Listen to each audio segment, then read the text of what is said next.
was I thinking? I know water. I think I could call down for some water. I don't know. Let's see how alpha I am.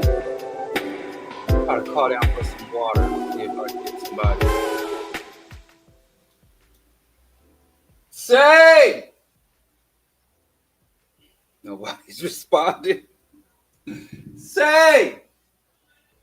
Oh, they seem so. Yeah. Can I trouble you for a glass of water? Yeah, I got it. Thank you. A little ice, mayhaps. Close the door.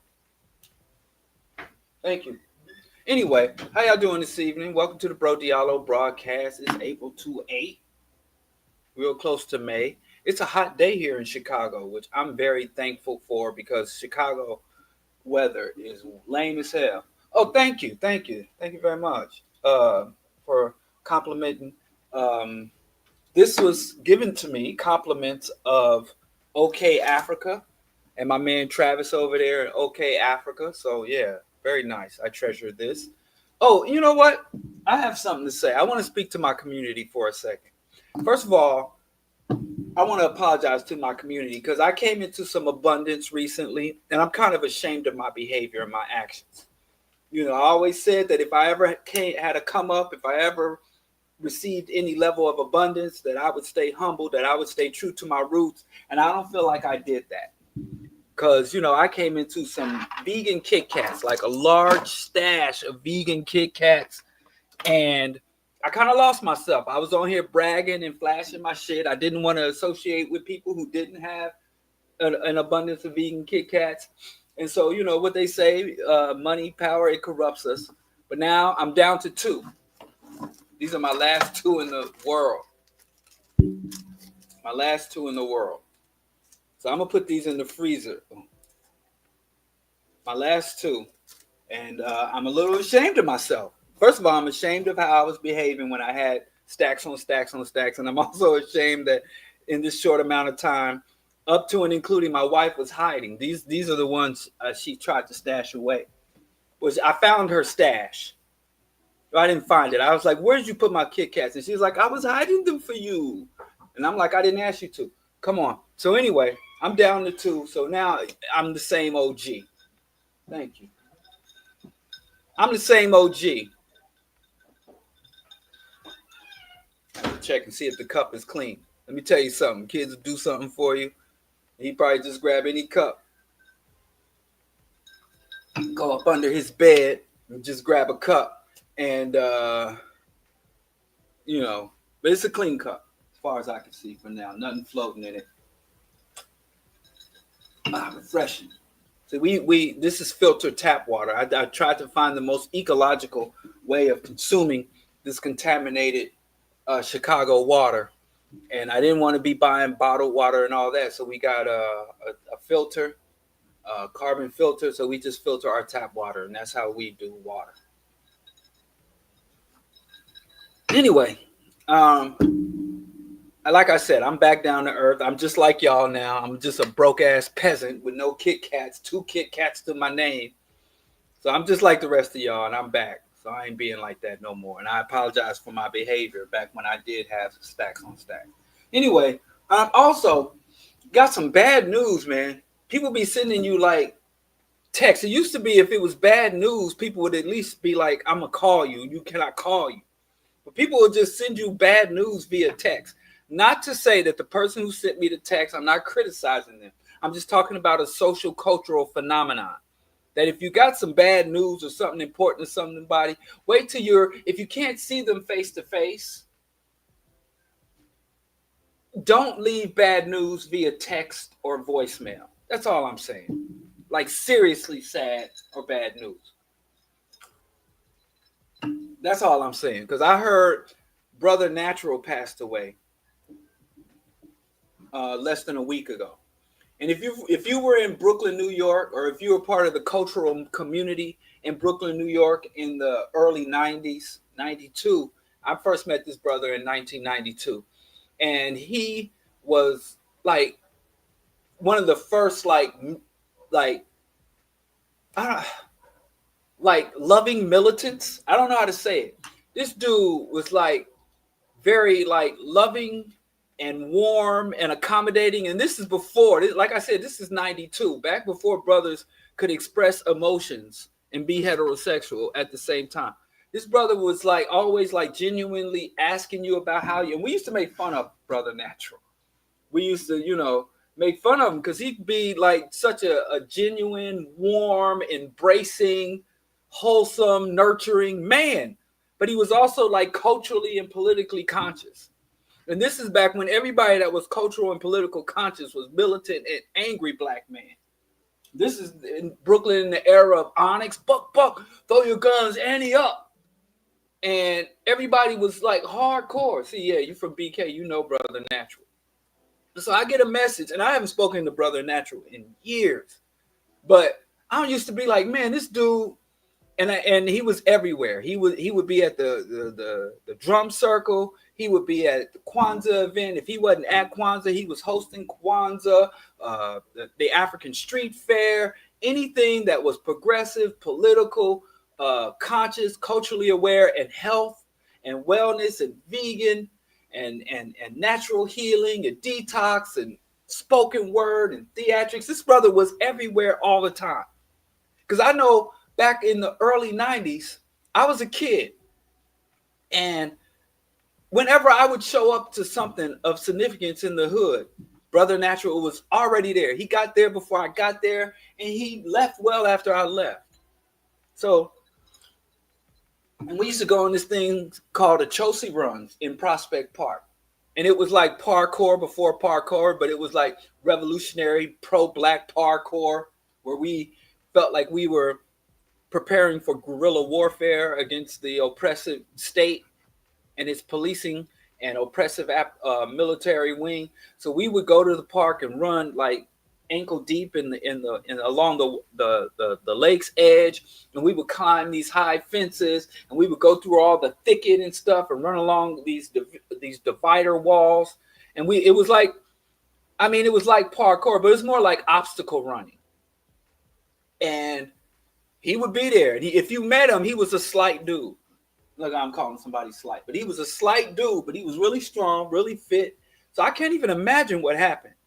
But it hit me, even though, like I said, I hadn't spoke to him in years since I actually lost touch with him when we moved from New York City to Kansas City a few years ago when my oldest was a little younger. But anyway, I have a lot of fond memories of Brother Natural. And I like to, give shout outs and say peace to him. Like I said, if you were in the cultural community, and the funny thing about the cultural community, where y'all would call us hoteps now, and it was one of the most like vibrant communities that black people who acknowledged that we were Africans and sought to reunite and cultivate our African identities and reclaim our lost heritage, reclaim our lost history, reconnect with Africans from the Caribbean because especially in the 90s, if you was in New York, it was a lot of divisions. Like not only did the black Americans, not only did the black African Americans didn't want nothing to do with Caribbean Americans, and then the Caribbean Americans didn't want nothing to do with each other. Trinis didn't like Jamaicans. Neither one of them liked Guyanese. The Guyanese didn't like the Bajans. And then the Afro-Latinos, me no black, the Panamanians, the black Panamanians, Afro-Panamanians, Afro-Dominicanos, and none of them. And the Haitians hated everybody. And then you go to the continent, and the people from Guyana didn't want nothing to do with Nigerians, and the Kenyans, and didn't want nothing to do with nobody from West Africa, and the Ethiopians didn't even, and Somalis didn't even acknowledge that they were black. It was a lot of divisions that I had never seen before, because when I was in Kansas City, coming up in Missouri, it was just black. And even the migrants that came there, it wasn't a big enough black population. We were true minorities. It wasn't enough big population for people that come and have all these factions. They're there now, but they weren't there when I was growing up in the 80s and early 90s. And when I got to New York, I'm like, damn. I could get Rastafarian Ital, Senegalese food, and Afro-Panamanian. It's all on one block. Engage with all these cultures. And when I go, and I was moving from culture to culture because I didn't have enough sense to know that I was better or different than any of these other black folks, these other melanated folks. So when I go from group to group, they would tell me about how bad the next group is. And so, but the cultural community, and we were known as the Afrocentric community. And that was the one place where those divisions melted away. Now, there were other divisions, there were other scumbags, like, because in the Afrocentric community, there was a lot of sexism and homophobia. So there were the same problems that existed. But as far as those white man's borders, the black folks dividing amongst ourselves according to the borders laid out by the white man, at least that was absent. And yes, even if you're from the African continent, your self-identity, your borders, your nationality was defined by the white man any more than a Carolinian, a Kentuckian, Jamaican, Barbadian.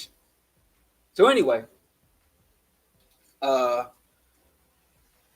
yeah, but the South deserves it. we do shit on the South, but the South earned that hostility. But I digress. Yes, that brother was a very gentle spirit, and I can't even joke. Me and the other, because the brothers back then, we were revolutionary guerrilla freedom fighters, so we would make fun of him, be like, "Oh yeah, brother Natural. He's a very chill dude." But anyway, rest in peace, brother Natural. Also, rest in peace to Kwanza Kunjufu. And I feel very fortunate that I was able to meet in 2000. I think it was 2018. Kwanza Kunjufu came to the University of Missouri, and I was able to go there and meet him, talk to him. There was a small community meeting group, and I was with the National Black United Front, and we were able to talk about our agendas, our politics, educational platforms with him. And I know I've criticized because I was unhappy with the presentation. So I went up to talk to Kwanza about some things he said and how I was really arguing with him. I was basically taking the Kunjufu of 1998 and and his analysis and conclusions. But I do think his lecture was greatly slanted by the audience because it wasn't a radical audience. It was like a centrist or even conservative audience of educators and people within education. So I think he was kind of patterning. Got to throw that in there. His lecture. But anyway, I had a really great discussion with him, even though I told him, listen, Dr. Kunjufu, I got some issues with some things you said in the lectures because from my point of view, it contradicts what you wrote. And I was able to tell him a funny story because if you remember when his seminal book series, he wrote several books, but he's best known for Countering the Conspiracy to Destroy Black Boys. And that book was a biography of my own personal educational experience.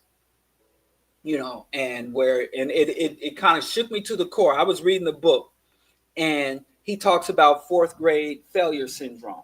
And I was the kid that came in making really good grades and very enthusiastic about learning when I started school.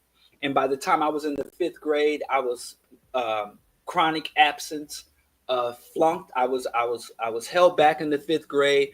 For the second time I was held back, I was put into special ed and labeled a problematic child and a behavioral problem and cognitive and developmental issues. They put all that shit, and I was reading this shit. So I read Kunjufu when I was around my senior year. I think it was the summer, because that's the same summer I read Before the Mayflower for the first time. Just before I graduated high school and I was on my way to college. It was the summer between high school and college. And I read that book and I'm like, oh shit. I was literally acting out a script. I was carrying out a script that I hadn't read. And then he laid the script out. and patterned my entire formal education experience in his book. But I was able to tell Kunjufu, I was like, you know what, you owe me $12, Dr. Kunjufu. And he looked at me up and down, like, I don't think so. Because what had happened was, if you bought the earliest editions of Countering the Conspiracy to Destroy Black Boys, it's three separate volumes. It's three separate volumes.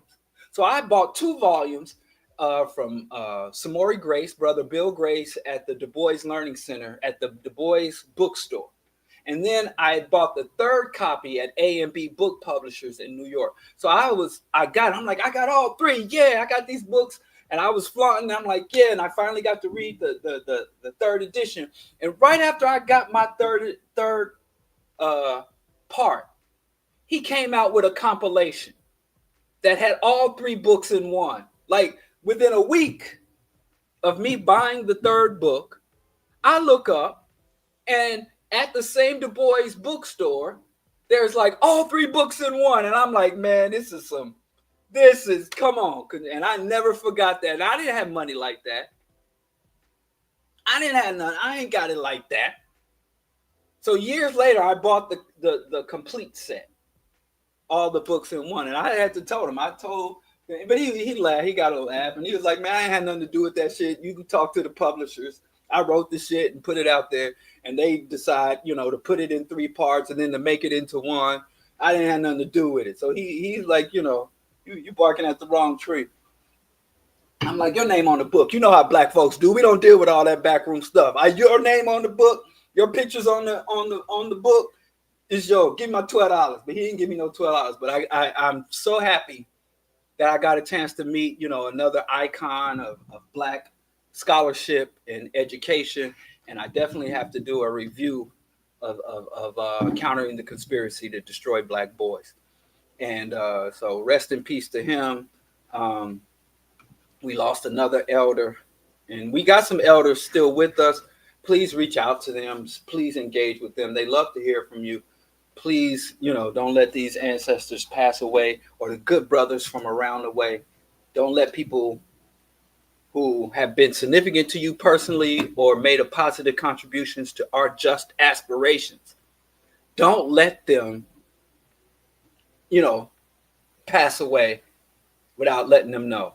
Asada Shakur, Pete O'Neill, the Panther in Africa, these people are still with us. You can send, there's some of them are on social media.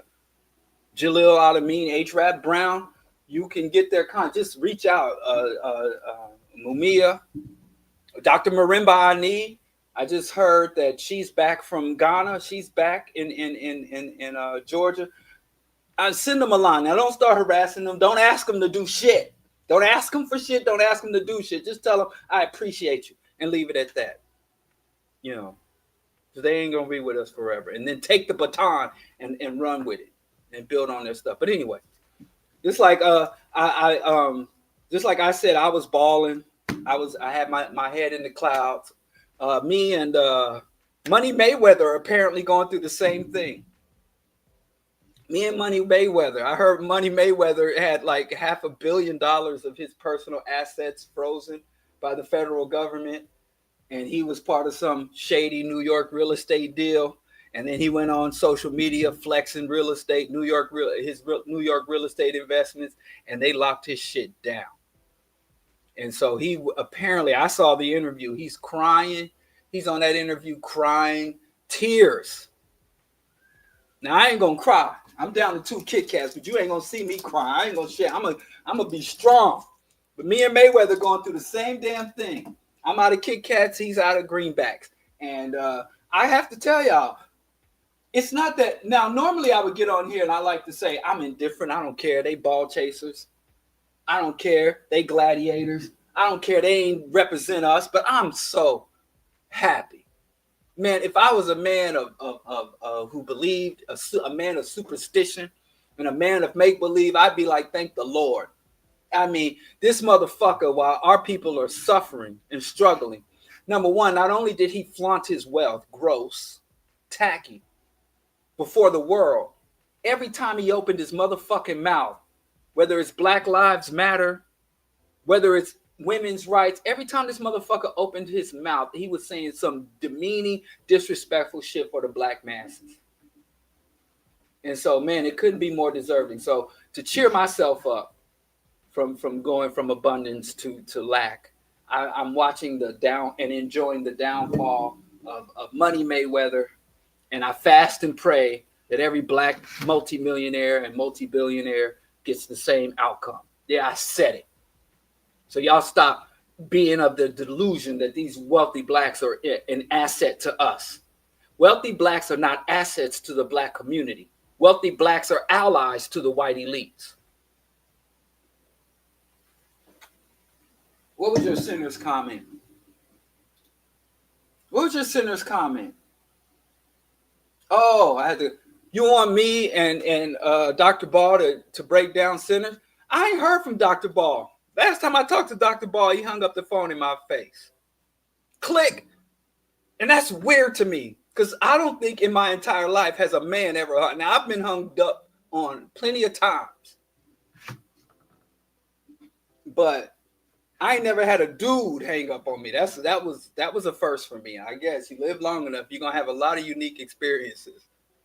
But yeah, I thought that was wild. Like, you know. But anyway, I ain't heard from Dr. Bob, but I keep an eye out on him. It ain't no beef. Oh, that's what that is. But anyway. Oh, and the one summer Chicago, all the youth programs for the young black youth in Chicago are starting, and my son, I think he's gonna do one summer. So shout out to that.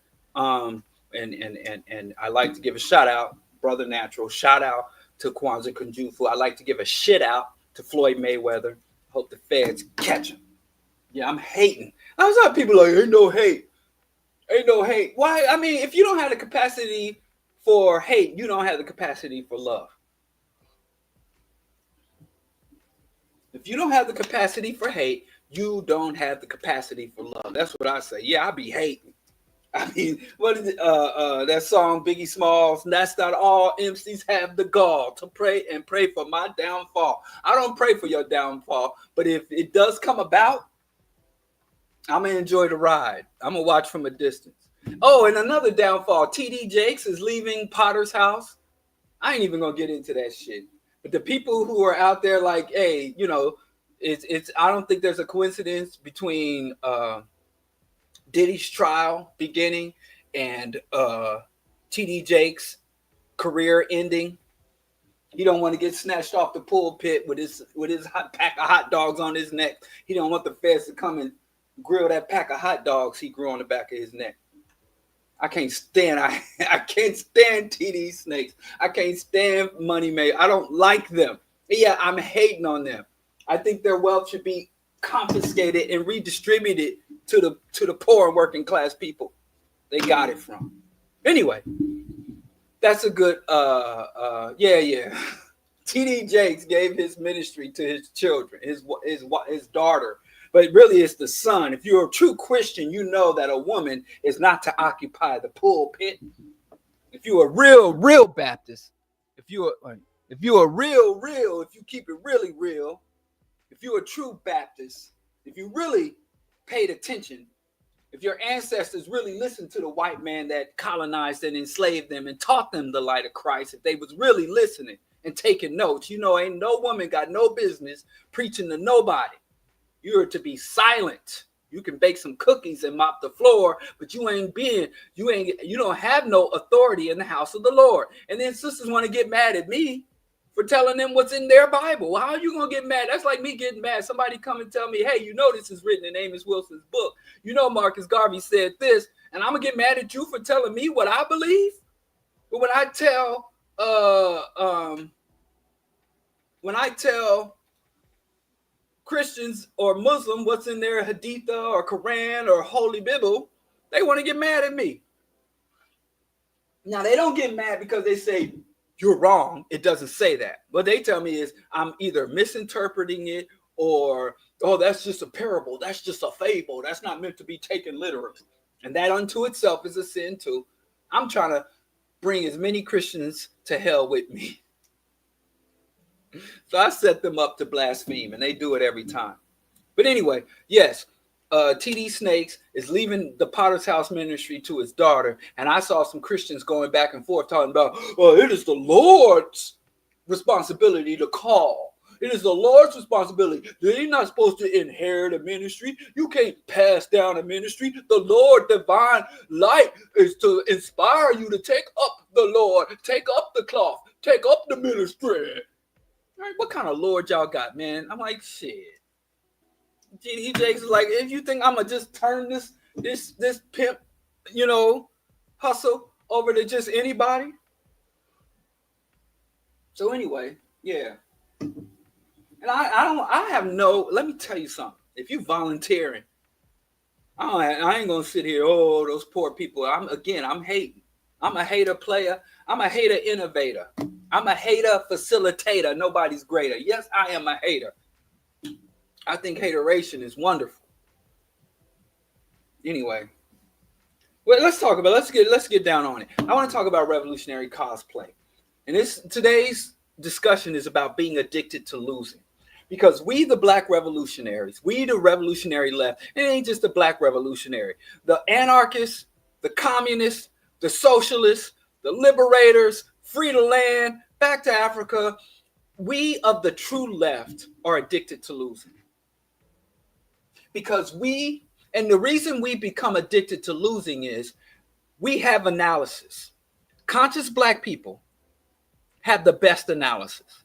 Now, when I was talking about these Black factions, you got your Black conscious, Black revolutionary, Black African-centered faction.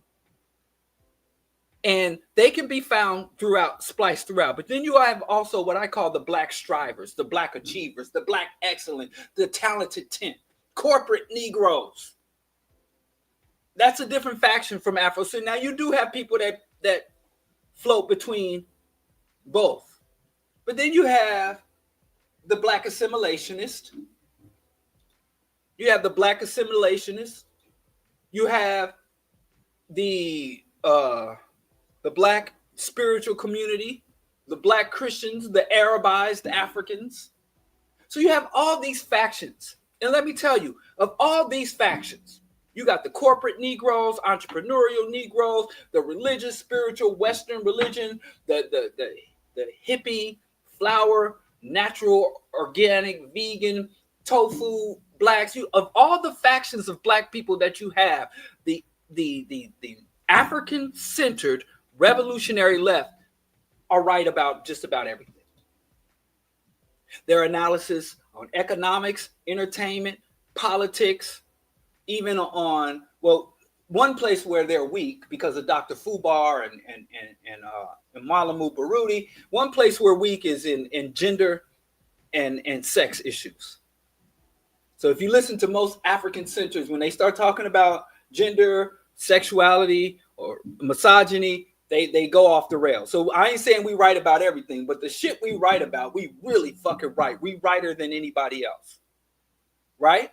And because the African-centered, and we got so many books, we got so much evidence, we got so much research, we got so many statistics, we got so much history that we can rest on. We are right about so much shit. I'll give it to you. Even the people I don't like, even the African-centered, the conscious, the Pan-African, the revolutionaries who hang up in my face like a disgruntled baby mama, even they are right. They're I read their books. They're right. And so because we're right, even though we have no status in the larger communities, one Tyler Perry has more power, influence, and resources than every Black revolutionary, every Pan-African in this country combined. But we're so comfortable being right that we don't care about winning. We don't care about winning because we're right, and we're content with being right, and we think being right is a validating for us. We told y'all about Obama. We told y'all about Kamala. We told y'all about the emerging right-wing slant and fascism of the country. We told, our answer, the old school, Del Jones told us about hip-hop being colonized and taken over by white folks in the 70s. He saw it coming in the 70s. Back in 78. He's like, white folks gonna take it. Paul Mooney, white folks gonna take it. Marcus Garvey talked about imperialism, and if black folks don't get our shit together, he said how shit was gonna run. For he was predicted what would happen in post-colonial Africa while Africa was still under colonialism. He said, you race of imbeciles. If we don't do this, we're gonna die. Genocide coming. Dr. Bobby E. Wright, the psychologist, we were so right about so fucking much that we just said that's our job, just to let people know, give people the truth.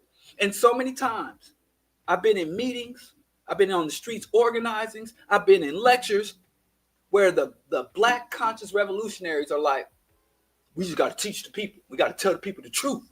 We got to break down and expose the lies. And they never say, we got to take power. We got to control resources. We got to take the reins of the culture. We got to impose our ideological position and use that to direct the directions of the hordes of the black masses.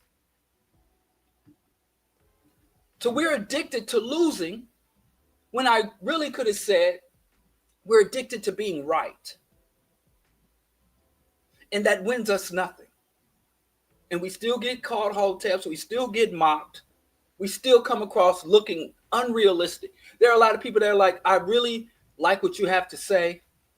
I really agree with everything you have to talk about, but it just don't seem realistic. How are we going to do something without the white man's money?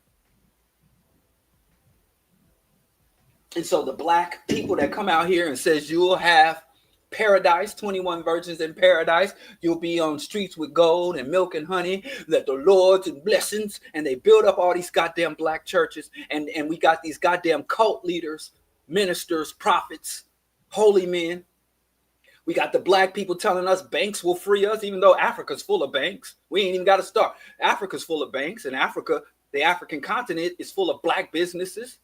None of that shit has freed us. So the people who are wrong about the solutions, the people who are wrong about the problems, the people who are misleading, and the people who are extracting from the community without putting back in, they got all the clout. They got all the status. But we can sit back and say, look how stupid these people are. And then we sit back and watch black people, LGBTQ, black folks lose what meager concessions they got. We sit back and watch black women lose housing and food stamps, and black children losing free lunch in school. We look at black women losing reproductive rights. And we sit back and look at all these black folks who didn't listen to us, and who didn't rally around us and follow us and worship us, who failed to acknowledge how much right we are and how wrong they was. We sit back and watch them suffer. And we don't even give a shit.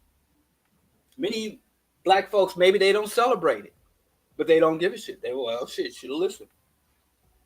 I knew this was going to happen. I knew you was going to go over that cliff.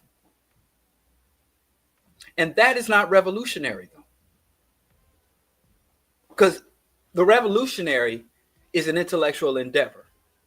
But the intellectual component of the revolution does not stop at getting shit right, at predicting what's going to happen, of analyzing and understanding the nature of oppression and exploitation.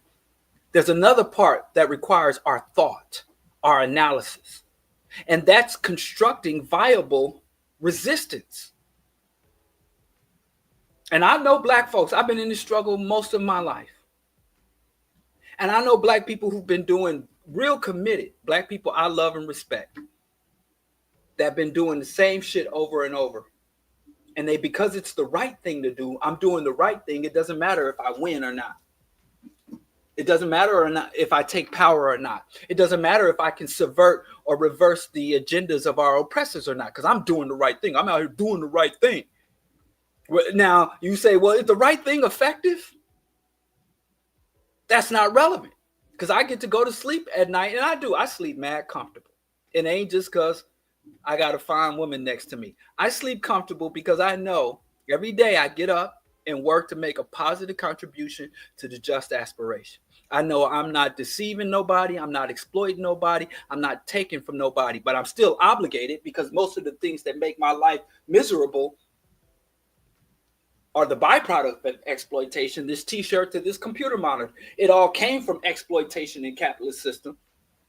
And I resist that. So I know I still owe a debt to people, but I know I'm getting up, working on fulfilling my obligation to my people and my ancestors.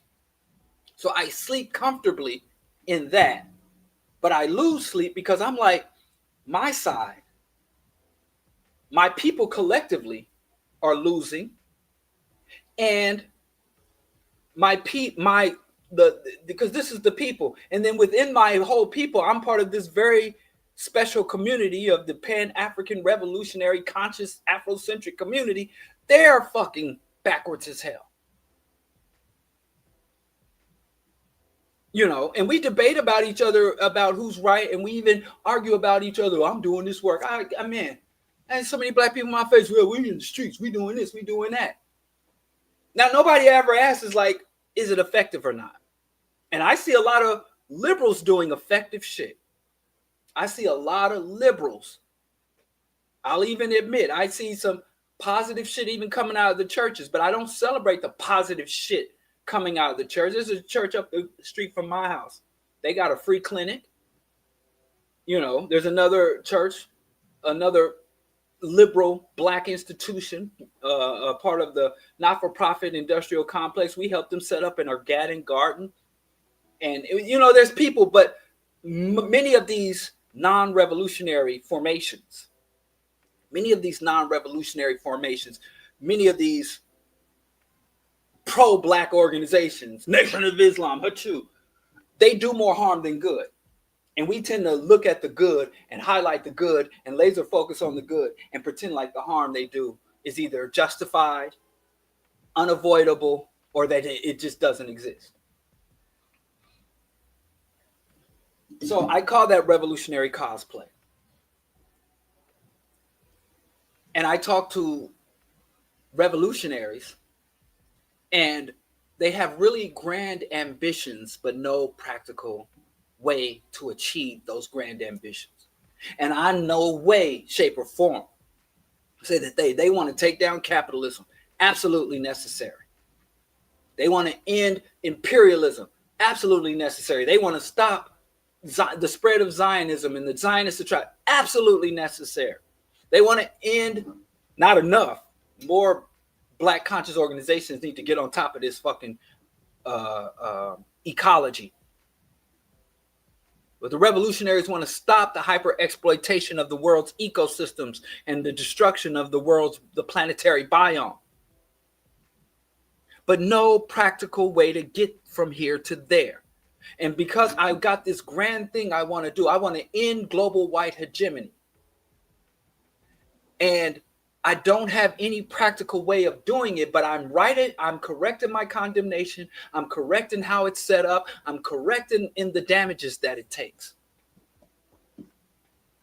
And because I don't know how to get there, I can look at the people who are moving, but not in the right direction, and condemn them. Oh, you voting Democrat.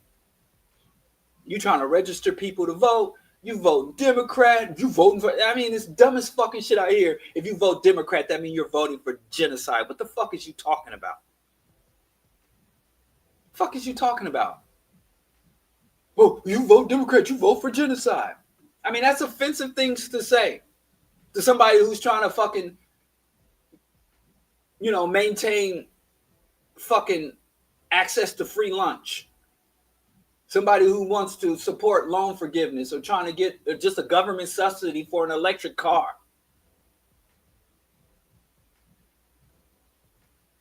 And so we critique the people who move because we stand on business. We stand on correctness.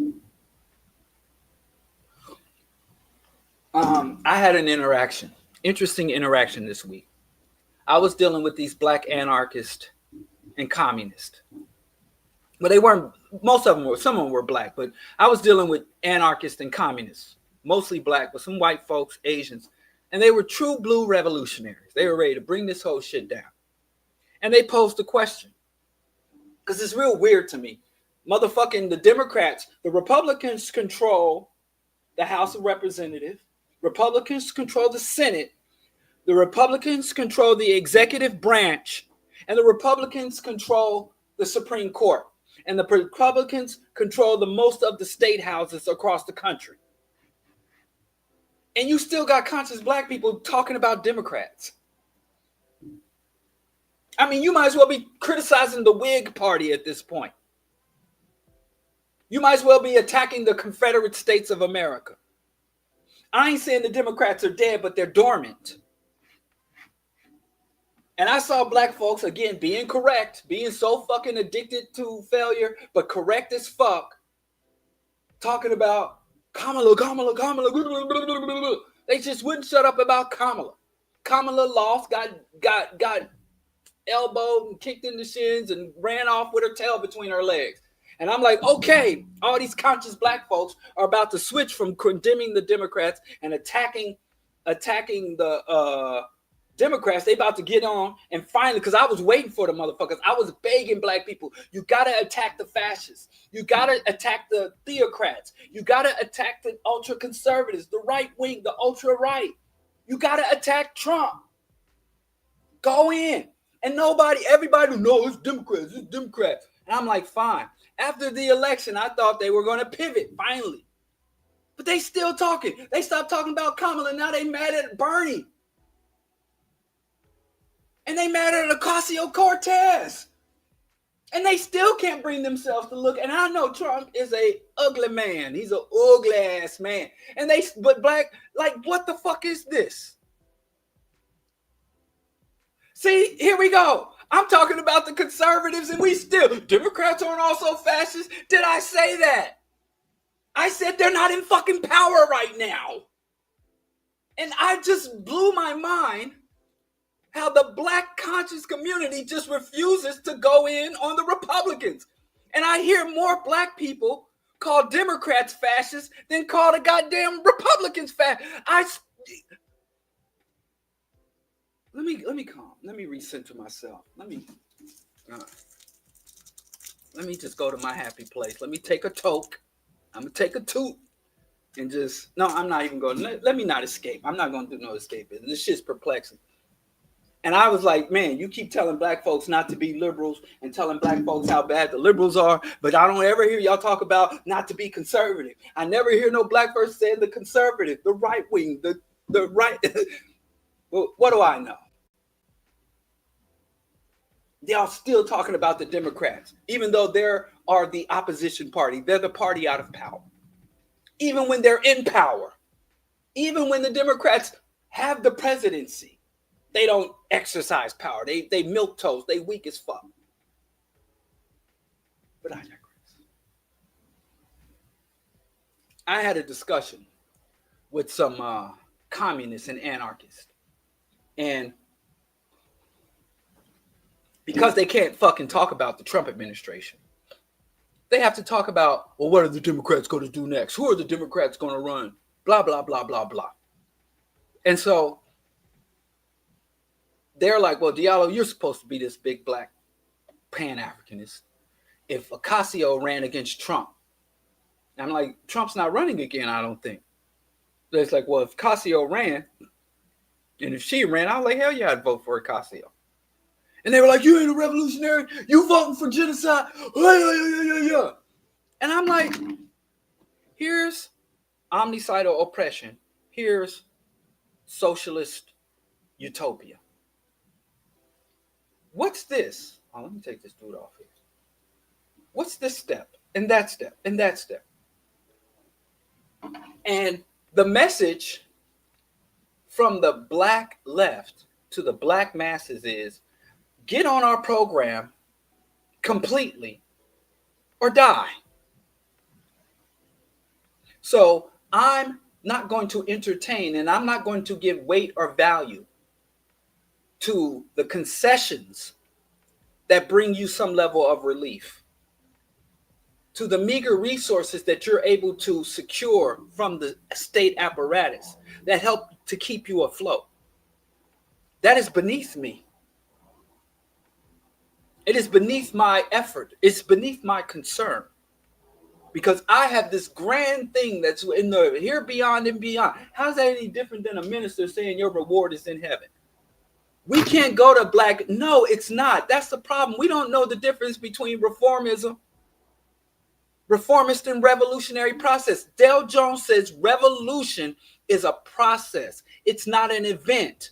The problem is we do all this fucking reading, but many of the books are telling you the conclusion. All the images that we have on our walls, the shit that we post on social media of these grand revolutionaries, we don't pay any attention to the intricate process that sometimes took decades, that sometimes took generations to bring about. We look at the end game, we look at the ultimate outcome. All ultimate outcome, and we call that. And we say, well, the people have not embraced us. The people have not rallied around us. So what do? Fuck the people. Be better than the people. Be superior to the people. Instead of saying we got to change up, new strategy, new tactic. If Target is losing black revenues because of this boycott, and Target's meeting every fucking day, how do we get these black people whom we hate, whom we don't care nothing about these black people, but we need them? They didn't went and dug up Al Sharpton. I thought that fool was already went to the hereafter. I didn't even know. I can't remember the last time I heard Sharp Coon's name. They call him the National Action Network. They going everything. We fucked up. We jumped the gun. And they got consultants. They got psychologists. They got activists and civil rights icons trying to figure out, okay, we lost our status amongst black people and some of the liberals. How do we get them back? But we in the black conscious community who don't see our people as human resources, who don't see our people as a means to an end, but we see ourselves as servants of the people. But we constantly lose out and constantly see the enemies of the people having more power and influence over our people than we do, but we're not willing to strategize. We're not willing to make adjustments. We're not willing to sit down at the table on a day-to-day basis to figure out how do we wake our people to fuck up.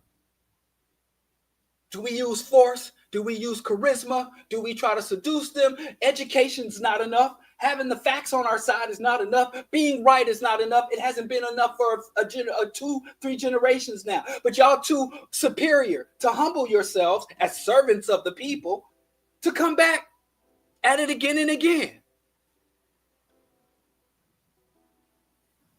When multinational corporations are willing to fight harder to capture our people than we are to liberate our people.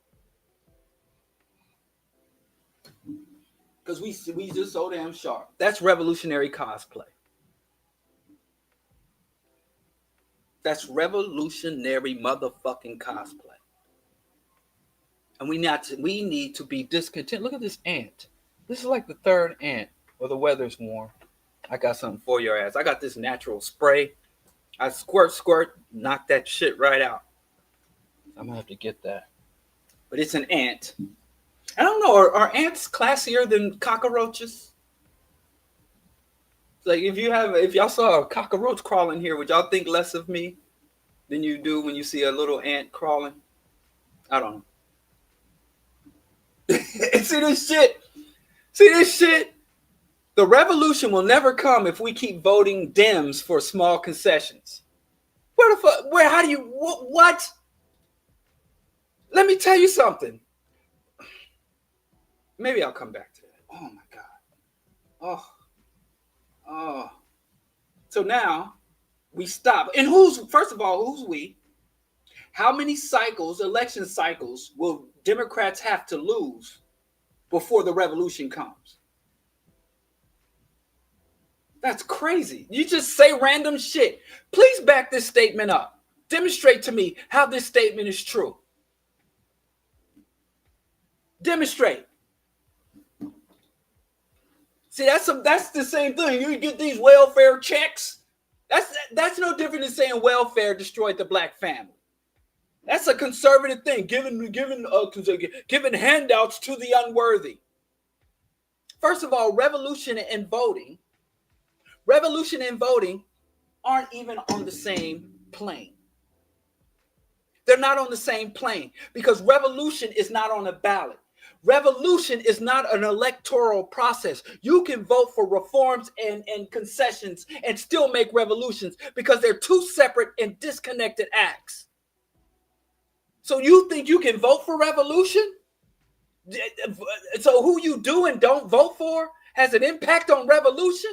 How? So if I don't vote Democrat, that means revolution will come? Because guess the fuck what? In this election cycle, in the previous election cycle, and the election cycle before that, upwards of almost 90% of people did not vote. More people stayed home than voted for Trump and Kamala combined. So if not voting for Democrats was something that will bring about revolution, we fucking have revolution already. In midterms elections, somewhere upwards of almost 85 to 90% of people sit at home for fucking midterm elections, for fiscal policy elections, off-cycle elections, the elections that come in the April and May. 75% of people don't vote. So if fucking not voting equated to revolution, we'd have a fucking revolution because most people are apathetic when it comes to electoral politics. You can take your ass down the street and go to the Salvation Army and get you a sack of groceries and some school supply for your kids and come home and still make revolution. What the fuck you mean getting concessions? People, let me tell you something. Don't let these goddamn people who are so goddamn black, these revolutionary cosplay people, trick you into not getting your welfare checks and not fucking fighting for free lunch and not trying to get your student loans forgiven by the government and not making sure the fucking federal government funds the lead abatement programs in your community. The fuck you talking about? These concessions. And that's what people call black girls are being assaulted and raped and being forced to give birth to the rapist babies, and that's a concession. The right to secure an abortion is a concession. The right for black people to air their grievances and carry their grievances to a court of law and have it be heard is a concession. It's a reform because we didn't have that. The ability for a black person to take a little piece of paper and a contract and say, well, this white man and I signed a contract and the white man violated the contract and here it is. The ability for black people to do that and not come home and be lynched or have their home burned down, that's a fucking concession. Do you know what a concession from this government is? And motherfucking black people who live in this country enjoying concessions that we didn't have to fight for. We didn't have to march for. We didn't get sprayed with water hoses to get. The concessions that we have that our ancestors secured for us. I don't care about those concessions. Respect the motherfucking concessions. And going out, let me tell you something. I've been in that voting booth 101 times. I go vote in every fucking election. And I vote for what the fuck I want. 3 things I vote for. I vote to secure resources. I vote for harm reductions. I vote to disrupt or end policies I don't like. That's all I vote for. I don't vote for liberation. I don't vote for freedom. I don't vote for or against genocide because that shit ain't on the ballot. And the shit that ain't on the ballot, I don't ask for. I get that in the streets. I get that on the grassroots amongst my people. But God damn it, I can go to the goddamn voting booth and vote for less plastic in the environment and vote for fucking less lead in the fucking drinking water. I'm gonna vote for the fucking lead in the drinking water. Because them in Flint, Michigan, that wasn't an environmental catastrophe. That was a political catastrophe.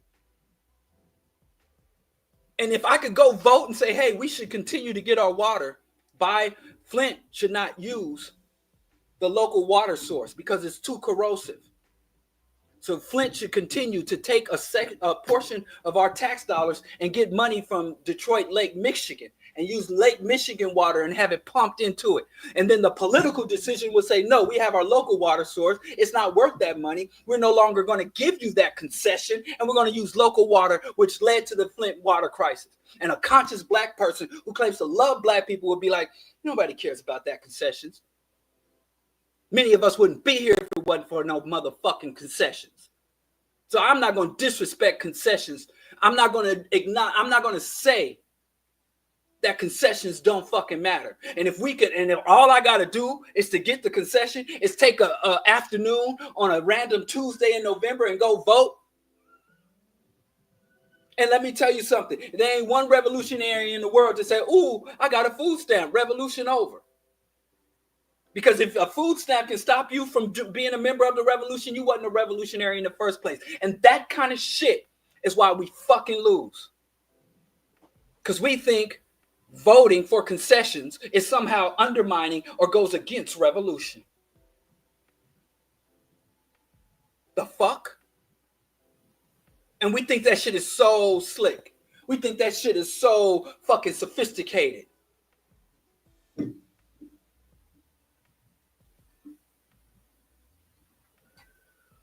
See, that's a different statement. What you said about voting for concessions versus voting third party, that's a different statement. Stop disrespecting that shit. Black folks, we need to respect the reality of our situation. And most of the times, those quote unquote concessions is nothing but the system redistributing back to us what's already fucking ours. And there is nothing within a revolutionary struggle that contradicts trying to reclaim some of the resources that the system is expropriating from you. And until people are ready to take up arms, we have to get them there. And we show disconcern, and the people know it. The people see and hear and feel the arrogance radiating from the Black conscious community.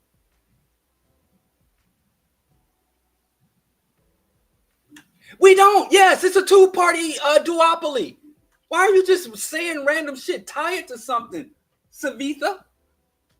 Tie it to something. You just make it stating random facts. Sky blue, water wet, and most countries, this ain't many countries. We are in the United States. Our people are incarcerated. Our people are trying to live and sustain themselves within the United States system. What answers do you have for them? If we were in a multi-party parliamentary system, then we'd be having a different discussion. But why are you talking about over there? And this third party hustle, y'all keep falling for that too. That third party shit is a hustle too. Fuck the Greens. I'll never fucking vote Green on a national election. I vote Green locally.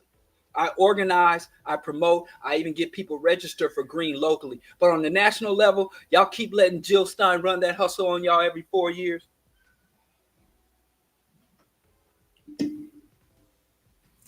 So I say we as the revolutionary left, the radical, the Pan-Africanist, the African-centered, need to come out of our comfort zone. We need to stop being content with being right and start being outraged at losing. And we have to be able to say, even though we're right in our analysis, we're obviously not correct in our approach.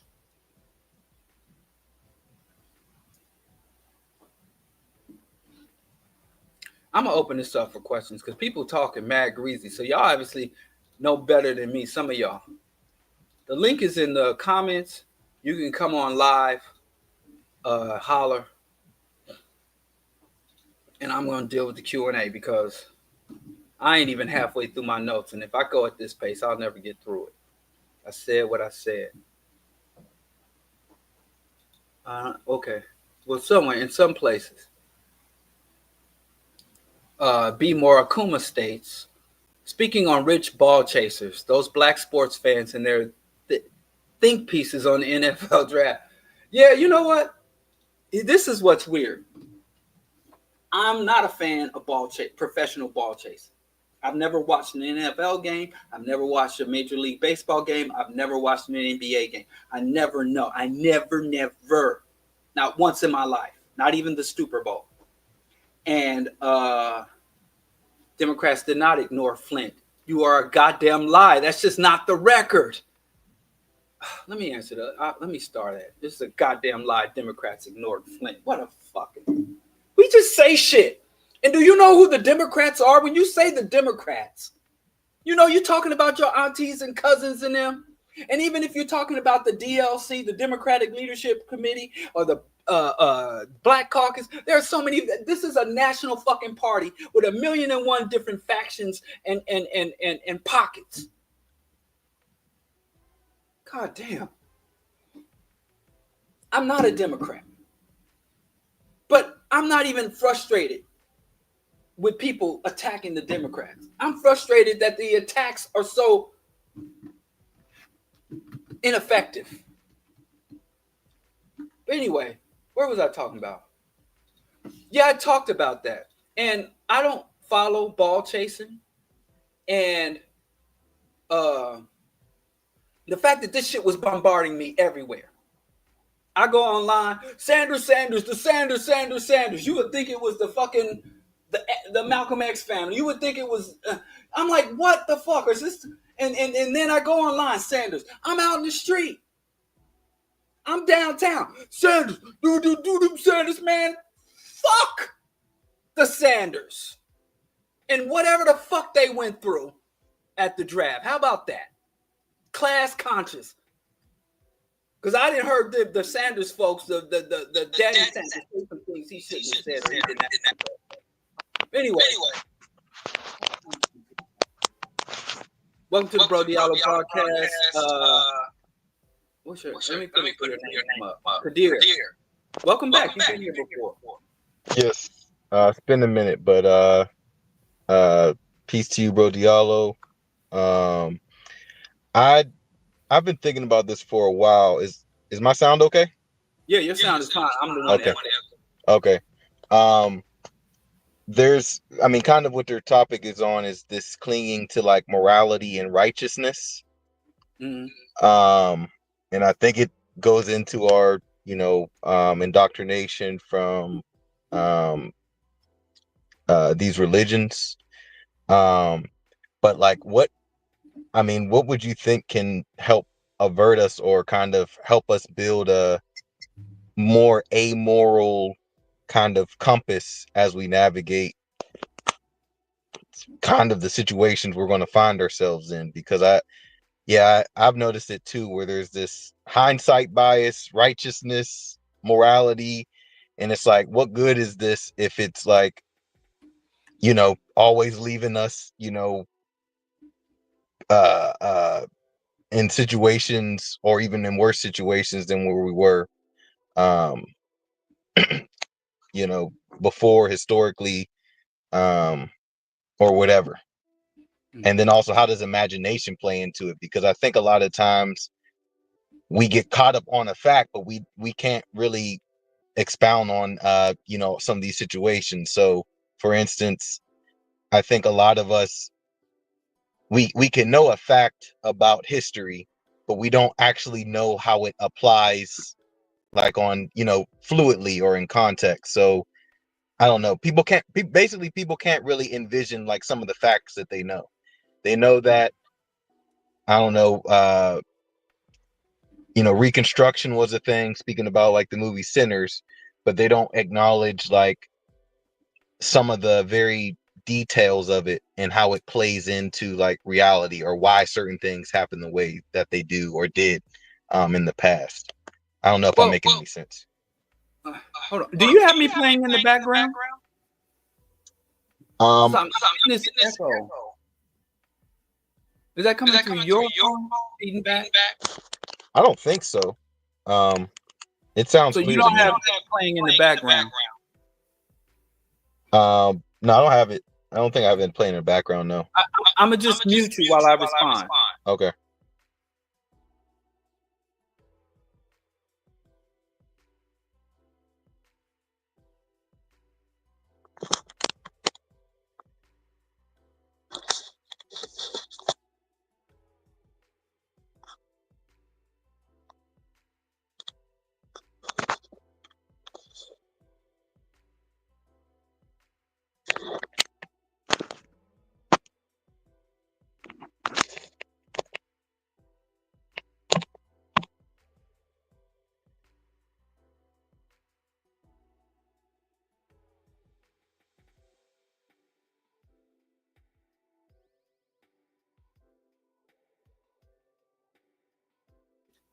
Hello, can you hear me? Sorry. Damn. Sorry, I muted myself. Anyway, let me say that again. We can't be amoral. Being amoral would undermine our larger goal. But what we is sometimes seen as being being amoral is we have to be where I always talk about being cold, distant, and calculating. But cold, distant, and calculating is a byproduct of not being amoral, but being radical. So when we approach things, we have to understand them at their root, and we have to construct our agendas, our solutions, our remedies, our programs around attacking issues at the root and upending them at the root, which will allow you to bypass a lot of the symptoms of oppression and get to the root of oppression. So our task is to be radical and sustain a radical approach. But that does not allow us to abandon our morality. So no to amorality and yes to radicalism. And that's the position that I advocate. Okay. All right. So, and the way to approach that is that we, like I said, revolution is an intellectual endeavor. So we should be trying to the fundamental goal of the revolutionary. The first thing you have to do is comprehend revolution yourself. The second thing you have to do is advocate and educate everyone that you can about revolution. Then the third step is revolutionary organizing and revolutionary advancement. A lot of people want to go straight to organizing and advancement and they don't want to do the initial intellectual work. And that's why you see a lot of fucking really busy people and next to no positive outcome towards our goal.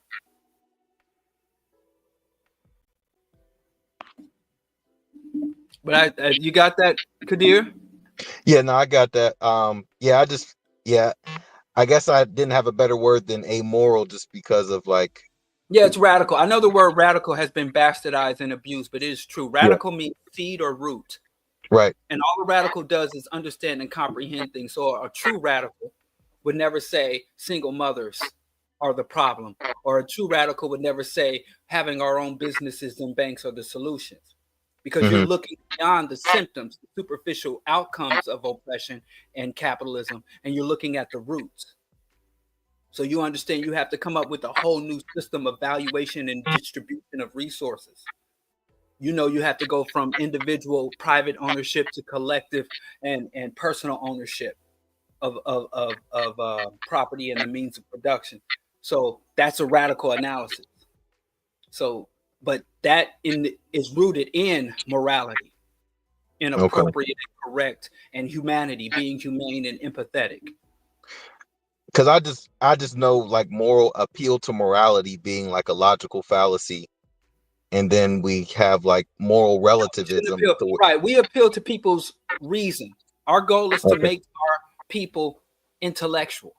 Mhm. We need to come from a thinking, a critical thinking, not make them feel what's right, but make them critically think about reality and engage reality, and then come to humane and empathetic conclusions and solutions. But I got a lot of people waiting. I appreciate All you, right. Kadir. All All right. I right. appreciate you. Thank you. All right. Thanks for reaching out. Namdi, what's up? Hey, what's going on, bro? Like What's up, bro? always, I can't call it. It's good to talk to you again. Good to see you again. I see you was out there in New York. Rubbing a little bit of elbows, enjoying yourself, man. Yeah. Groundings with my brothers. Shout out. Thanks again. And shout out to Shayoon. Got to see Stick and M1 from Dead Prez again. Yeah. So, So, I guess. But good time. my question is because I mean, you. First off, I respect this discussion that you're having about like addiction to losing. Um, and I want to, I guess bring up the point where you was talking about how when you just had spoke on how revolution is an intellectual endeavor, right? Um, so I guess my thought is, when we talk about like in how intellectual, like how revolution is an intellectual endeavor, I think we lose the fact of understanding like it's a balance to understand how you like, even like the Black Panther Party had like a ideological, step, even when they was bringing in new members before they put them out there to do the work. So I think, and I think a lot of that is missing in a lot of organizations. And I'm not knocking organizations. I know they out here doing good work, but I do know that a lot of organizations don't have true like political like education like it should be. So I guess my thought is, do you think um because like a lot of some organizations don't have like political education, they end up becoming just like, oh, I need to go on the ground, I need to do the work. What are you doing? All you doing is, pontificating, and you ain't on the ground doing that, you ain't really on the ground doing that real work, and not really understanding that it's dialectical. It's, you need Yeah, the well, education to be able to do the work. the reality is a lot of organizations don't engage in political education because they are cults of personality. They're not true organizations. Even some of the more radical organizations, you'll see that they've had leaders, the same leadership for the last 20, 30, even 40 years. So they're not truly, and if you truly engage in political organizations, people won't just become more critical of the world outside. They become more critical of their own lives and their own surroundings. So what many people do, which they pretend is political education, is they push the party line. So they have people read the organization's literature. They have people listen to only approved lectures and points of views and analysis of the internal group. And so what you're really doing is cultivating a cult as opposed to creating a revolutionary organizations. And that's also why our organizations always collapse when the head or the charismatic figurehead deceases. Only the two true political organizations and political education organization has to be able to survive. Like, even if you look at the All African People's Revolutionary Party, for decades, Kwame Ture was the mouthpiece of that group, and he went around the world representing that group. But after he passed away, the group kept going strong because they engaged in actual political education. But you notice some groups, and I won't name groups because I ain't trying to rub folks the wrong way. I ain't got time to be arguing with folks tonight. But certain groups, when the leader, the charismatic figure, the cult leader becomes incapacitated or dies, or they completely switch the direction they're going, the group either follows them off the cliff or they completely fall into disarray. So political education is not just, oh, yeah, we're going to read and learn our history, or we're just going to read these particular. It means an educated person can open themselves up from all points of views, even hostile or contradictory points of views, and engage in critical thinking. So every revolutionary is an institution unto themselves as an individuals. And wherever they go, they can organize, whether they're in the organizational group or they're just out in the middle of nowhere. As long as they are there, they can organize it. They're truly political educated. But you meet some people that, okay, we're socialist. And you try to talk to a socialist and a member of a socialist party about ecology and environmentalism, which I've done. I've talked to some socialists that want to talk about the working class and the laborers, and we organize the laborers. I'm like, the majority of people don't qualify as laborers. What about elderly people? What about infirm people? What about children, who aren't classified as laborers? And they can't tell you shit about them or what should be done about them because they're not being politically educated. They're being politically indoctrinated. So it has to be wider. Or you have people on my side that are into ecology, veganism, holistic health, and you ask them about the political arena, and they're like, it doesn't even matter. You just got to cleanse. Let the system do what it's going to do, as long as your blood is pure. That's some weird shit. Okay, yeah, I agree with that. I agree with that, and I think also, like you said, it's the cultist personality, because I think a lot of people who, again, I'm not trying to be harsh and mean. This is my observation. You got a lot of people who are just, so-called, like, I guess, revolutionary, so-called conscious, so-called care about, like, the community, right? And so-called like, I care about the community. I care about the understanding of what's going on with my community, but they hold on to a certain, like, revolutionary, and they put them in the box, and they manipulate the revolutionary's ideology and beliefs to become what they think that revolutionary is, not to even try to really expand their thought, but to just, I guess, carve their self out this niche where it seems like, oh yeah, I'm revolutionary. I read, Malcolm and X. I have to say this, and this is something that took me some time to understand.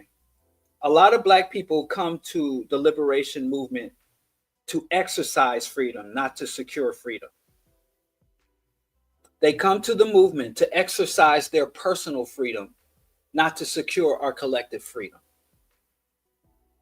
And that makes them almost impossible to truly integrate into a revolutionary, ongoing, protracted revolutionary struggle. And I know some people that I respect that are caught up into that today, and they've been around for a long time, but that's something, again, that has to be overcome through, like you said, political education, or just education. I wouldn't even say political education anymore, because that's greatly skewed. We need educated people. And the word educate means to bring out. So you don't give people information so that they know what's right. You give people information so that they can cultivate their innate talents, and so that they can make a positive contribution to our just aspiration. So it's not about what you put into an individual. It's about what that individual is able to develop from within and share with the people. So we don't even identify what a revolutionary is supposed to look like, because now you can just go online and buy all the trappings of a revolutionary and put it on and walk out the front door, and you got overnight credentials. But I appreciate you, Namdi. I got kind of a line waiting. Any last words? You go. No, man. I appreciate you too. I always appreciate the work you do. And I appreciate your ongoing support, bro. Bro, listen. I just want to say that before, I know you got a long line. Listen, it's like, I'm an atheist, so you know how people be like, put what you can in the collection plate and whatever. I try, man. I'm like, I try. So when I get my little nickels and stuff, man, so I do, and because you are truly, I definitely appreciate it, bro. Yeah, bro. I appreciate you, everything you do, man. But I'm out. Thanks, man. All right. Good night. All right. Okay. I don't want to mess your name up. Let me see. D'Artagnan. There you go. All right. D'Artagnan. Yes, sir. All right, bro. Welcome to my name until that's what I got until I changed into something cooler like Diallo. Hey, I'm with it. No, thank you for taking my call, man. I've been greatly inspired by you, Dr. Ball, and Geechee over the past 6-8 months. So I appreciate everything you guys do. Good. But my question, I got late to the stream tonight, but what I kind of deduced you were talking about, you were articulating was, I know that you say that the approach of revolution or nothing is not a feasible or efficient approach to liberation for Black. It's cosplay, right? Revolutionary cosplay. And you what I guessing is that you still believe in that there is ways to get concessions through electoral politics and policy voting, correct? That's not a belief. That's a certified fact. It's reality. I have evidence. You don't have to. If you have evidence to back something up, it's not a belief. Right. So, and I agree. That's just a material reality that we live in. Yeah. So, what do you say to folks who are like, man, I don't want to talk about nothing until everybody's ready to grab arms? Right. Well, that's a very comfortable place. That's a very comfortable place. I'm gonna go tell my wife, listen, I'm gonna have me some side chicks until every man is loyal. I don't want nobody to have what I ain't got. You know, that's a very comfortable place. That's revolutionary cosplay. You know, the first job of a revolutionary is to create other revolutionaries, to engage and cultivate other revolutionaries. That's your job. So if the masses of your people are not embracing revolution, that's not a failure of the people. That's a failure of the revolutionaries. Right. So, and concessions are great. I will take every concession available, and I encourage everybody else to. I mean, shoot, you can be revolutionary Black woman and you got a child, get that housing voucher. It's yours anyway. Right. You know, ain't no difference if Harriet Tubman came and say, okay, I'm going, let's go, let's head up north. And the slave gonna be like, oh, all the slaves ain't coming, or this racism up north. Just getting up north is a concession. Okay, you know. Yeah. Wise, intelligent. My favorite rapper said, I ain't turning down nothing but my collar. So Black people should extract everything from this system. Our ultimate goal is to extract liberation and power. But hey, food stamps and free cheese, okay, take that too. Right. Smash, grab, everything. Right. Take what you can along the way. I don't even understand why we pretend like those two things are mutually exclusive when they never have been. Yeah, I guess a lot of us operate. We naturally operate in spaces of extremes. You know, like it's either all or nothing. Throw the baby out with the bathwater. Like, yeah, know, or lies. We lie to ourselves. It's technically called an ego defense mechanism. Mm-hmm. That way, the failure is not on me; it's on everybody else. Right. And I want to be a revolutionary, and Black revolution is regressing. We're losing ground. And we'll criticize Dr. King and these people who sing spirituals and march nonviolently. We will criticize them, but we're doing less. We're doing less with more. We got more resources and understanding than they had, but we're accomplishing less than they did. Right. And so in order to defend myself, well, I'm right and everybody else is wrong. And if everybody all of a sudden woke up and was just like me, we'd be free. So that allows me to walk around the world feeling not just correct, but superior and looking upon the peasants. You know, it's just not that is a reactionary mind state. And we accurately understand that conservatives, that racists, that fascists, they are the reactionary parties, but there is a such thing as left-wing reactionaries. I didn't, I never considered that. Focusing on like I said, giving so much weight to us being right. And we need to start talking about what is not just what's right, but what's effective. Mm-hmm. Mm-hmm. Got you. While you're talking, and I don't want to keep you too long, you're making me think of the guys who always say, if this was slavery, I would have been the one to, you know. Exactly. You know, so. Right. And I'm sure there were plenty of slaves on the plantation that were like, you know, oh, y'all fighting for the Sabbath off. Y'all don't want to work on the Sabbath. That ain't going to free us. You know, it ain't worth taking a day off just because the day off ain't freedom, but God damn it, you know, it's a day off. And taking that day off should give you more time to fight for freedom. So these concessions, you know, housing support, more affordable drugs, women having the access to abortion and other reproductive rights, that should open up things for you to organize more and to bring more people in. And if you think, well, I'm going to watch my people get more and more intensified suffering and misery, and that way they'll be forced to come to me, that's a pimp mentality. You're exploiting people's hardship instead of inspiring them to do more. That's not revolutionary. That's like these cults that go into prisons and brag about how they convert people in prison.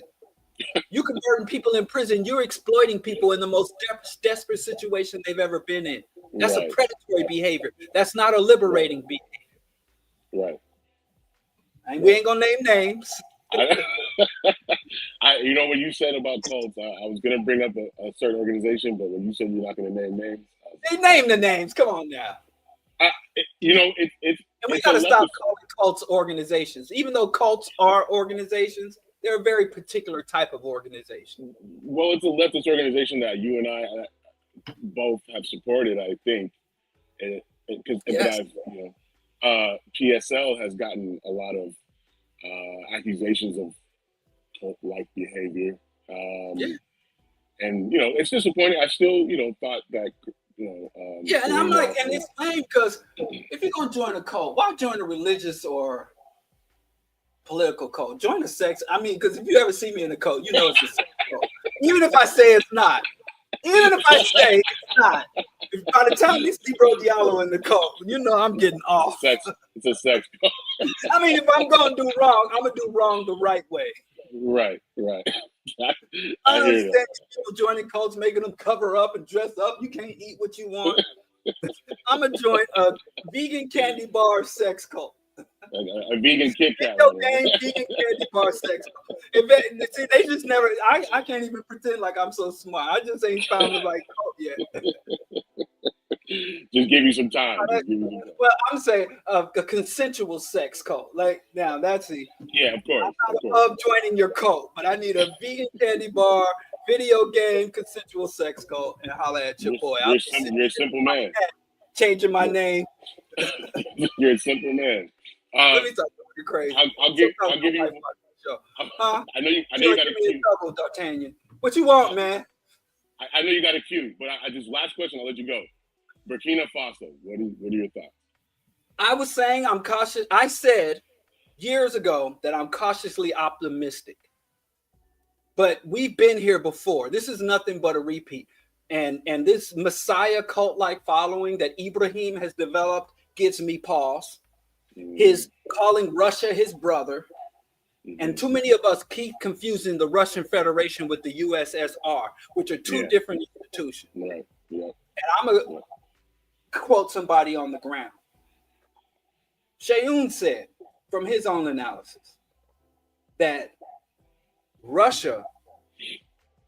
the Russian Federation is as close to the USSR as Ibrahim is to Sankara. And I had to sit back and think on that. And but yes, he's not in Nigeria, right? He's a Nigerian. But what does a Nigerian know about the Sahel? But I guess we've been here before. The African continent and African people have been stuck between the Russian bear and the American eagle. We've been here before, and we've had these African champions who had a lot of militant aggression. Jomo Kenyatta, Mobutu Sese Seko, who's the cat from Zimbabwe? Mugabe. So I said I was cautiously optimistic, but the way things are playing out, I'm being less and less optimistic. And I see these daily articles, and I don't think a revolutionary and he's, like I said, that would probably take you digging up some words, but I'm less optimistic. I was initially cautiously optimistic, but what I hear about coming out and what I'm seeing, and then the rhetoric of the Messiah versus the reality on the ground are not lining up. And so many people, and again, this whole show has been about us being addicted to losing. And Del Jones said we lose so much, we forget what victory looks like. And some of us become so desperate for an icon or a victory that we'll accept anyone that's presented to us.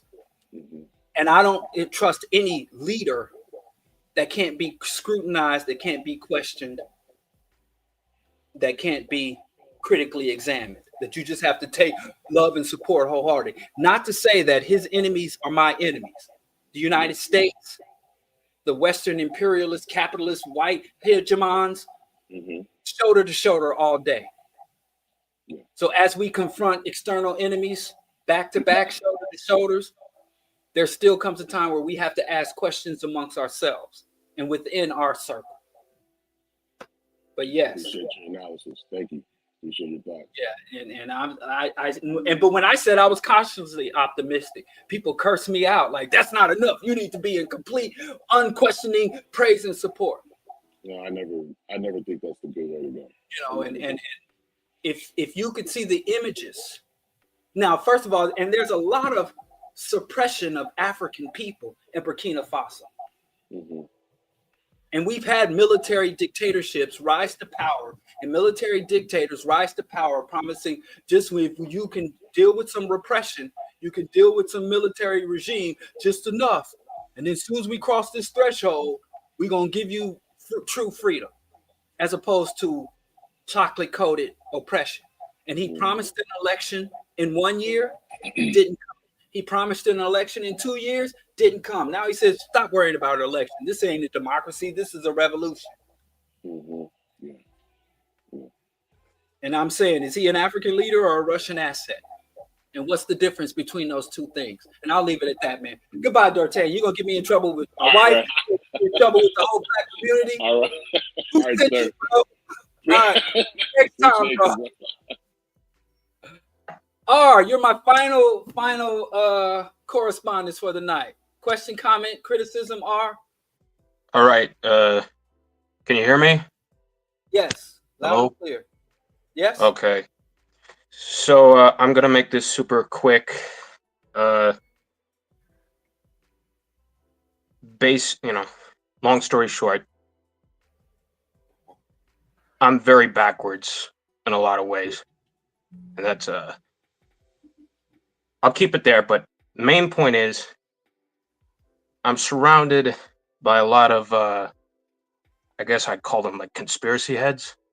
Like, particularly like in the view of expediency. The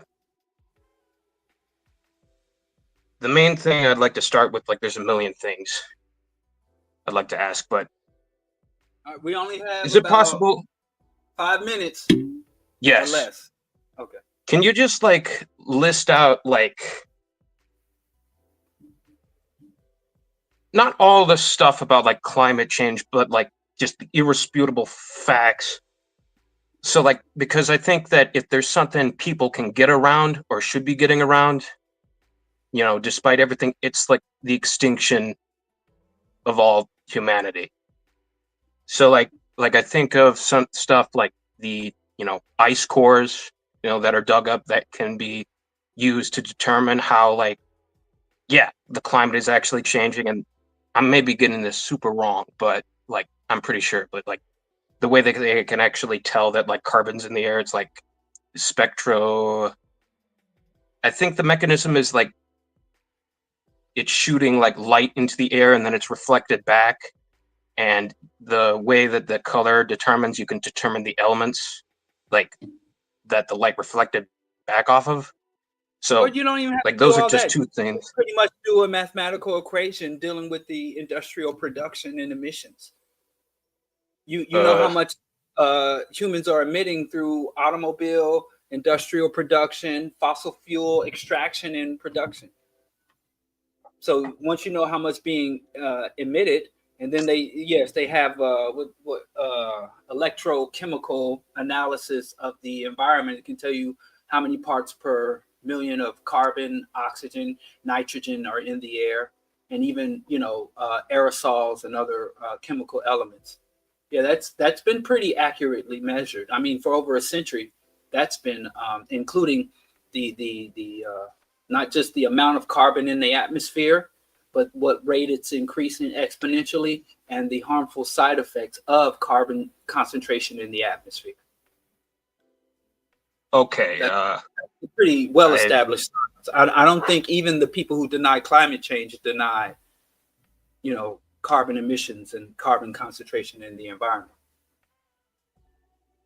Yeah, I tried to write that down and I don't know how to look up more about that, but yeah, I'll let you go. Thank you. But yeah, just check out Helen Caldicott. Just check Helen out Radical. Huh? Helen Caldicott? Like I'm writing the names down so I can remember. Dr. Helen Caldicott. She's an Australian scientist. You can also check out he's an engineer, Derek Jensen. Those are probably the two best people on like the environment, ecology, and the prospects for human survival under, worsening environmental conditions. Derek Jensen, he has a 2-volume book called Endgame. Well, I have one of them here. This is Endgame, The Problem of Civilization.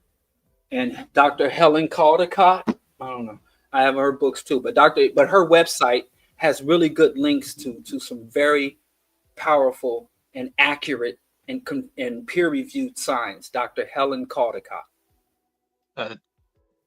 We only got 5 minutes, right? But no, we're like 4 minutes. Do we have time to like spell out those names? Like I'm writing them down. I want to get them right. Yeah. Derek Jensen. That's DER.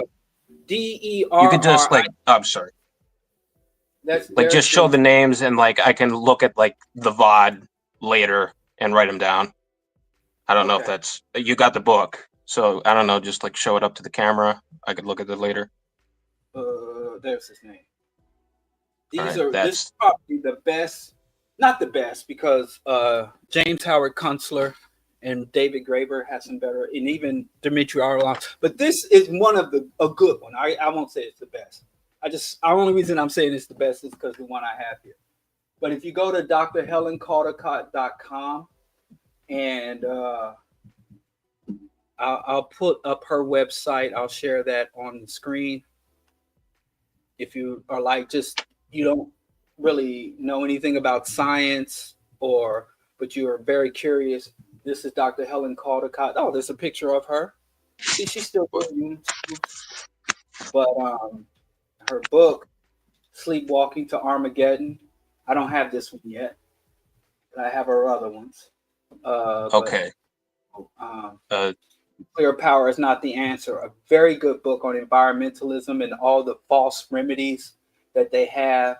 If you love this planet, again, but her newest book, I got to get that, Sleepwalking to Armageddon. So anyway, Dr. Helen Caldicott, you read her articles, you go to her website, and if you know nothing, if you're brand new to understanding what capitalism and white hegemony is doing to this planet, yes, that's true. Derek Jensen is a TERF. And as far as a bigot, I don't know, but he's a TERF. But Derek Jensen had experienced an excessive amount of abuse as a child, and he tries to use that to justify his him being a TERF. So he's lost a lot of credibility. But this book was published long before all that controversy and before he went off the cliff. So the book is I still recommend the book, even though I don't recommend Derek Jensen as someone who is an authority to follow beyond those 2 books and a third book, which we don't have time to get into. But that'll get you going, man. That will definitely. It should show up. Dr. Caldicott will plug you into other resources. She's been doing environmental work since the Reagan administration. And thank you very much. And her science. But that's it. Yeah. Thanks. I appreciate you. All right. Yep. Thank you for reaching out. All right. Have a good night. All right. That's it. Another BroDiallo show in the record books. Thank you, Avon Moreland. I thought it would be Avon Barksdale. Avon. I like that name. If I have another child, that's what I'm going to call him. Okay, Avon. Thank you for the sticker. For everyone else, like, share, subscribe. You can support. Check out what's scrolling across the bottom of the screen. You can kick in, passing around the digital collection plate. You can help sustain if you appreciate the BroDiallo broadcast and all our efforts. Make a positive contribution to the efforts of the BroDiallo show to articulate revolutionary Pan-African ideology and analysis. Anyway, no, that's it. Coming late, Don. You think you can just stroll in here at any time? Anyway, and Prester John, I miss Prester and his hateration. So until next time, Wednesday, go over to subscribe to African World Order channel, Rational Radicals Wednesdays, Class Con and Class Conscious Critiques on Friday. And that's that. And I got some more announcements coming up, some articles in it. So follow me across.